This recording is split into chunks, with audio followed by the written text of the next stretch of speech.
Hopefully आप लोगों को स्क्रीन पे ये स्लाइड्स नजर आ रही होंगी। आ रही हैं सबको स्लाइड्स नजर?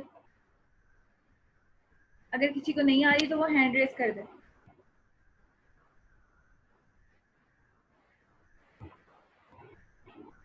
सबको स्लाइड नजर आ रही है स्क्रीन पे?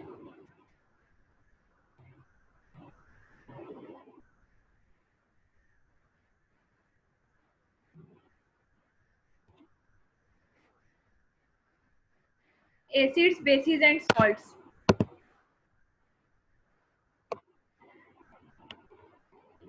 What are the differences between acids, bases and salts? What are the properties on which we can differentiate between acids, bases and salts? किन properties की base पे आप acids को salt से जो acids को bases से या bases को salt से differentiate कर सकते हो? ठीक है, तो सबसे पहले है a brief introduction about acids. Acids are group of ionic compounds with unique properties and are found everywhere. Acids are actually ionic compounds. Ionic compounds are the compounds in which a positive ion and a negative ion is present. The positive ion is called cation and the negative ion is called anion. So completely ionic compounds, acids are composed of ionic compounds. Daily life में हम बहुत सारी ऐसी चीज़ें use करते हैं domestic purpose के लिए जहाँ पे हम एसिड्स को यूज़ कर रहे हैं। फॉर एग्जांपल लेमन यूज़ करते हैं, लेमन में सिट्रिक एसिड प्रेजेंट होता है। ओके, इसके अलावा हम विनीगर यूज़ करते हैं, उसमें एसिटिक एसिड प्रेजेंट होता है। लैक्टिक एसिड डिफरेंट चीज़ों में प्रेजेंट होता है। They are all acids and we are using in our daily life. और इन एसिड्स की इम्पोर्टेंस इतनी ज़्यादा है कि डिफरेंट केमिकल रिएक्शंस हमारी ह्यूमन बॉडी में डिफरेंट केमिकल रिएक्शंस हो रहे हैं। उन केमिकल रिएक्शंस को प्रोसीड करवाने के लिए, उन केमिकल रिएक्शंस को अंडरगो करवाने के लिए स्टमक में डाइजेशन का एक केमिकल रिएक्शन होता है, उसमें डिफरेंट कंपाउंड यूज होते हैं। ठीक है, डिफरेंट केमिकल रिएक्शंस में डिफरेंट कंपाउंड यूज होंगे। कोई स्पीड अप करेगा रिएक्शन को, कोई एज अ रिएक्टेंट यूज होगा, कोई एज अ प्रोडक्ट यूज होगा। तो इन सब कंपाउंड्स को जब हम डिस्कस करते हैं, जब हम डाइजेशन प्रोसेस को डिस्कस करते हैं, तो हमारे स्टमक में माइनर अमाउंट में एक एसिड प्रेजेंट होता है, that is called HCl। HCl acid जो होता है ये हेल्प करता है डाइजेशन के प्रोसेस में। जो भी हम डेली लाइफ में खाते हैं या जो भी हम फूड लेते हैं, वो फूड पे डिकम्पोजिशन प्रोसेस होता है, उस फूड पे डाइजेशन के प्रोसेस होते हैं, वो सब किसकी प्रेजेंस में होते हैं? HCl की प्रेजेंस में होते हैं। So a very important reaction taking place in our stomach, that is the digestion of food, and it is taking place in the presence of HCl. Dissolve one's tooth enamel to cause cavities. Tooth enamel होता है कि हमारे teeth के ऊपर एक coating आ जाती है जो कैविटी कॉज करती है। ठीक है, उसे रिमूव करने के लिए जो भी मेडिसिन यूज की जाती है, उस मेडिसिन में प्रेजेंट होता है या तो एसिड प्रेजेंट होता है कम अमाउंट में या ज्यादा अमाउंट में, जैसे भी वो डिसॉल्व कर लेता है उस कोटिंग को अपने अंदर, वो मेडिसिन डिसॉल्व कर लेती है, जिसकी वजह से आप जो टीथ होते हैं वो बिल्कुल क्लीनिंग पर्पस के लिए इन शॉर्ट हम इसे यूज करते हैं। ठीक है, तो बिल्कुल जो है वो ठीक हो जाते हैं, कैविटीज कॉज नहीं होती जिसकी वजह से। 8 billion pounds of sulphuric acid H2SO4 is used every year in the United States to help manufacturing. For example, detergents, batteries, plastic. Many of the uh, products like detergents, like batteries, plastics, they are manufactured by using H2SO4 as a starting material. कोई भी compound बनाने के लिए आपको reactants लेने पड़ते हैं। The reactants which we are taking in a chemical reaction are the starting materials. So 80 billion pounds of sulfuric acid, 80 billions is a huge amount. 80 billion pounds of sulfuric acid H2SO4 is used every year to produce many products which we are using in our daily life. For example, detergents are using for cleaning purposes. Batteries in batteries में जो plates होती हैं ना, जैसे UPS की battery में होती हैं, they are dipped in a solution. That solution is called sulfuric acid. Plastic is a material that is manufactured from a starting material H2SO4. So many of the compounds which we are using in our daily life, they are manufactured from a starting material called H2SO4. इसी वजह से ये जो H2SO4 होता है ये बहुत ज़्यादा यूज़ होता है, क्योंकि बहुत सारी कंपाउंड्स में बहुत सारे मटेरियल्स बनाने के लिए हम इसे यूज़ करते हैं। इसके इतने ज़्यादा यूज़ की वजह से H2SO4 जो होता है ये किंग ऑफ एसिड्स होता है। किंग ऑफ एसिड्स इसे सिर्फ इसलिए कहा गया है क्योंकि ये ह्यूज अमाउंट में यूज़ होता है। ह्यूज अमाउंट में मतलब 80 बिलियन पाउंड जो है वो पर ईयर यूज़ हो रहा है। तो ये कितनी ज़्यादा अमाउंट है, इस वजह से इसे हम बोलते हैं किंग ऑफ एसिड्स। एसिड जो होते हैं सॉर होते हैं। सॉर का मतलब होता है इनका खट्टा सा टेस्ट होता है, ठीक है।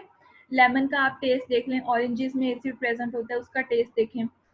और इसके अलावा कोई भी ऐसी खाने वाली कोई भी चीज़ जिसमें विनीगर का देखें, विनीगर आप किसी भी फूड में अगर हम उसे मिक्स करेंगे तो वो उसकी एक खटास होती है, ठीक है। तो इसका जो टेस्ट होता है हर एसिड का वो सॉर होता है। उसके अलावा कहाँ पे यूज होता है वो भी आपको बता दिया। डिजोल्व कर लेता है डिफरेंट एनिमल को, कैविटीज को अवॉइड करता है। और स्टार्टिंग मटेरियल यूज होता है बहुत सारे कंपाउंड्स को बनाने के लिए। उसके बाद आ जाए acid rain. What is acid rain? Acid का मतलब है कोई भी acid, nitric acid, sulphuric acid, carbonic acid. And acid rain combinedly form, मतलब कोई भी आप एसिड जो है जब वो रेन में मिक्स हो जाता है इन्वायरमेंट से, जब भी बारिश वगैरह आती है, या फिर आप ये कह लें कि जब इन्वायरमेंट में प्रेजेंट जो गैसेस होती हैं, for example carbon dioxide, nitrogen dioxide, sulphur dioxide, जब ये सारी गैसेस जो है वाटर के साथ मिल जाती हैं, किस वाटर के साथ? रेन वाटर के साथ। H2O रेन वाटर के साथ मिल जाती हैं, तो उस रेन वाटर को एसिडिक कर देती हैं, उसमें एसिड्स जो है वो शामिल हो जाते हैं। तो उस रेन को हम बोलते हैं कि वो एसिडिक रेन है। और ये हार्मफुल होती है एसिडिक रेन, ट्रीज के लिए हार्मफुल होती है, इक्वेटिक लाइफ के लिए हार्मफुल होती है, ह्यूमन बींग्स के लिए हार्मफुल होती है। इसके अलावा बिल्डिंग्स को देखें आप, बिल्डिंग्स के टेक्सचर को डैमेज करती है, के फोटोसिंथेसिस के प्रोसेस को जो है वो डैमेज करती है, उसे इफेक्ट करती है। तो डिफरेंट इसके नेगेटिव एस्पेक्ट्स होते हैं जो एसिड रेन की वजह से होते हैं। Acid rain is a serious environmental problem that affects United States and Canada. It is made up of harmful chemicals such as nitrogen, sulfur, carbon dioxide. Those three chemicals that were named from black smoke. अब ये chemicals environment में आते कहाँ से हैं? देखें, different industrial process हो रहे हैं। इंडस्ट्रियल प्रोसेस में फैक्ट्रीज में ब्लैक कलर का एक स्मोक निकलता हुआ आपको नजर आता है फैक्ट्रीज में से। उस स्मोक में क्या होता है? डिफरेंट पॉल्यूशन क्रिएट करने वाले स्पीशीज होती हैं, पॉल्यूशन क्रिएट करने वाली मेटल्स होती हैं, गैसेज होती हैं। वो गैसेस जैसे ही हवा में रिलीज होती हैं, एयर में रिलीज होती हैं, वो इन्वायरमेंट में मतलब इन्वायरमेंट में स्टे कर जाती हैं। जैसे ही बारिश आती है, जैसे ही रेन वाटर आता है, वो उसके साथ मिक्स हो जाती हैं और रेन वाटर को क्या कर देती हैं? एसिडिक कर देती हैं। क्लियर? एसिडिक रेन यहाँ पे ब्लू कलर के ब्लॉक में दिया हुआ है पेज नंबर 21 पे। और ये आपने सिर्फ एज अ शॉर्ट क्वेश्चन याद करना है, लॉन्ग क्वेश्चन के तौर पे याद नहीं करना। उसके अलावा sulphur dioxide and oxides of nitrogen are also produced by the smoking of cigarettes. Cigarette का जो स्मोक होता है वो क्या प्रोड्यूस करता है? सल्फर डाइऑक्साइड और nitrogen dioxide. Smokers breathe in a lot of sulphur dioxide. Smokers जो है वो सल्फर डाइऑक्साइड जो है वो आउटटेक करते हैं एयर में, जिससे सल्फर डाइऑक्साइड की अमाउंट एयर में क्या हो जाती है? इंक्रीज हो जाती है।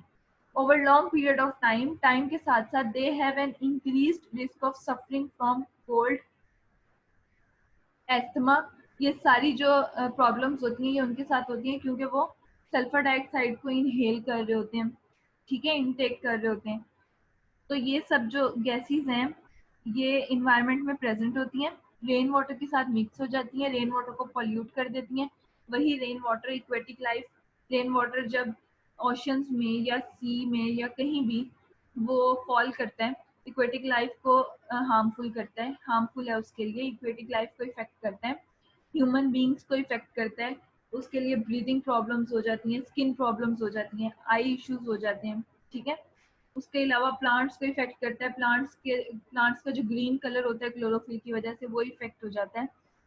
अदर देन दिस, अगर बिल्डिंग्स की हम बात करें, बिल्डिंग का टेक्सचर खराब हो जाता है। ताजमहल की आप एग्जांपल लें, वाइट कलर की कितनी उसकी जो खूबसूरती थी वो उस वाइट कलर की वजह से थी। लेकिन क्या होता है कि एसिड रेन की वजह से ये जो एसिडिक कंटेंट होता है ये उसके मार्बल के साथ रिएक्ट करता रहा है काफी अरसे तक। अब वो बिल्डिंग आप देखें तो उसका कलर जो है वो येलो हो गया, वो वाइट से कन्वर्ट जो हुआ है येलो में, वो एसिडिक रेन की वजह से हुआ है। ठीक है, तो इस तरह डिफरेंट बिल्डिंग्स हैं, जो सिर्फ ताजमहल नहीं, बहुत सी बिल्डिंग्स हैं जो आपस में जो है वो रिएक्ट करती हैं एसिड रेन के साथ, और उनका जो टेक्सचर है, उनका जो उनकी जो फिजिकल अपीयरेंस है वो इफेक्ट हो जाती है। ओके।